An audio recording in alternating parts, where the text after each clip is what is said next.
Feel the vibes. When your music rocks and your station rocks.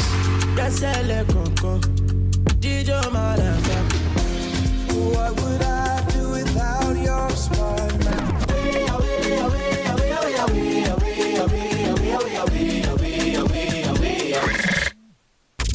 I love radio, music, and more. Yes, Media Academy Radio. Excite. The hits.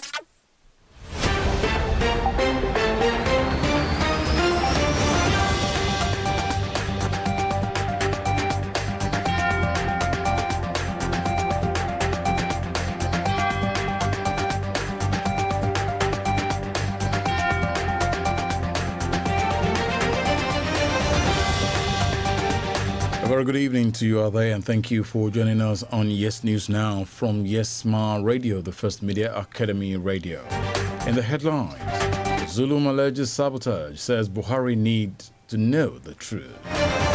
Ashwin imposes 100,000 naira fine on worship centers.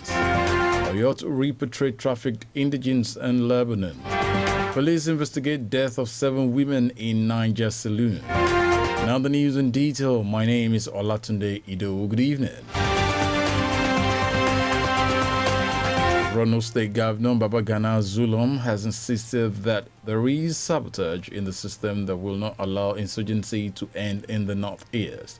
He said this today when he met with the governors of Kebbi and Jigawa State, Atiku Bagudu and Badaru Abubakar, who paid him solidarity visit over the recent attack in Baga, a town in Borno. Governor Zulum believes some elements are trying to frustrate the efforts of the government in ending the insurgency, and President Muhammadu Buhari needs to know the truth. He said, and I quote, "Let me also re-echo my previous position with respect to the level of insurgency in Borno State. I earlier said that the gravity of the insurgency cannot be compared with what has happened between 2011 to 2015 and 2015 to date. Yes, it is true, the president has done well. But there is sabotage in the system that will not allow insurgency to end. The president has to know this very important point. When he came to Maiduguri 2 months ago, I said so because between 2011 and 2015, at the time, almost about 22 local government areas were under the insurgents."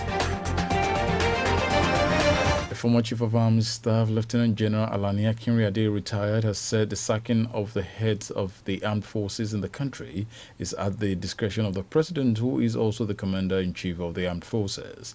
The former Army Chief says service chiefs could resign if they felt they did not have anything new to contribute again or wait to be sacked by the President.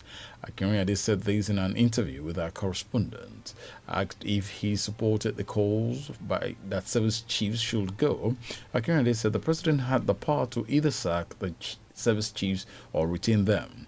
Akinriade, who is a chieftain of the National Democratic Coalition, said the civil service rules stipulating retirement for anybody who has served for 35 years, which he said had been extended to the armed forces, was not helpful to the nation at times.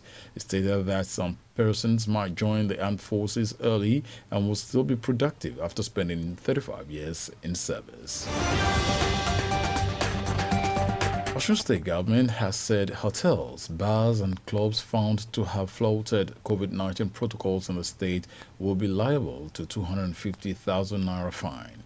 Also, defaulting worship centers will be closed and fined 100,000 naira, while private hospitals caught treating COVID-19 patients will be shut and the owners practicing licenses withdrawn. This was contained in a public service announcement titled COVID-19, Osun rolls out fines for defaulters, made available to newsmen today and signed by the Deputy Governor and Chairman COVID-19 Task Force in the state, Benedict Alabi. The government in the statement expressed concern over rising figures of COVID-19 cases in the state in recent times. The government said mobile courts will be deployed to impose fines on defaulters beginning from Monday, adding that its joint task force will henceforth engage in more stringent enforcement. And From Osun State to Oyo State Governor Engineer Oluseyi Makinde has said the state will ensure the repatriation of all its indigents found to have been trafficked to Lebanon. The governor said that the state will not stand by and watch its indigents suffer dehumanization under any guise. A statement by the Chief Press Secretary to Governor Makinde Tawadisa indicated that the governor made the pledge while receiving a brief on the plight of Oyo State indigents trafficked to Lebanon from the Senior Special Assistant on Diaspora Matters, Bolanle Sarumi Aliyu. The state will pay for their flights and the fees requested to conduct COVID-19 tests on each of them, Makinde said in response to the matters.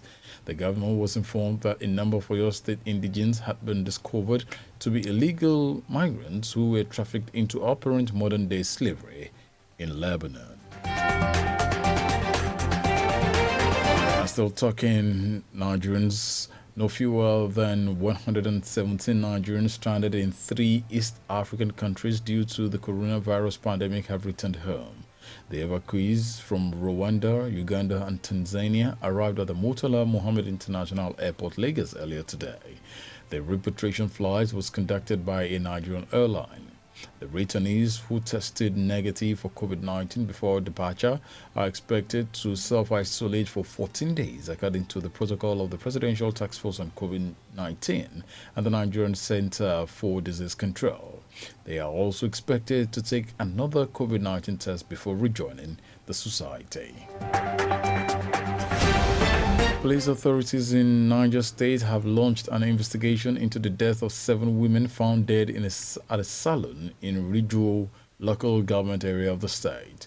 The spokesperson for the State Police Command, Abiodun Wasiu, confirmed this to newsmen today. According to him, preliminary investigation revealed that the deceased persons passed the night in the saloon for hairdressing with an electricity generator.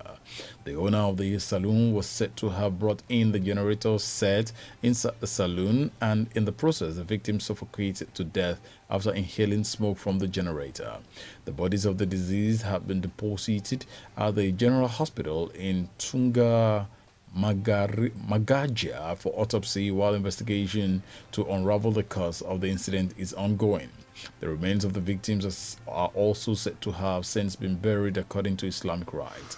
Meanwhile, the police asked the people to be more careful and adopt proactive measures when using a generator to avoid unnecessary loss of lives and property.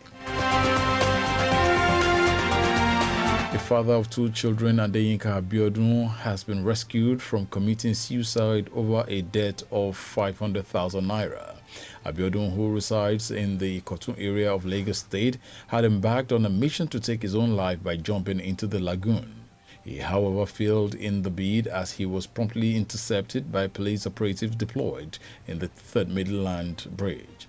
The police public relations officer in Lagos, Bala Elkanah, confirmed the incident in a statement today.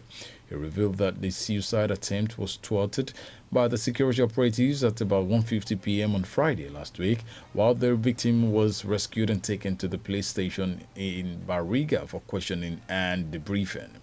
According to Elkanah, Abiodun narrated that he procured a loan of 390,000 in March with monthly repayment plan for 6 months and accrued interest of 142,287 naira 25 kobo from a microfinance bank in Lagos Island. He was said to have collected the loan with intent to upgrade his wine retail business, but the business failed and the money was lost. When contacted by the police, the microfinance bank confirmed that the man collected the loan.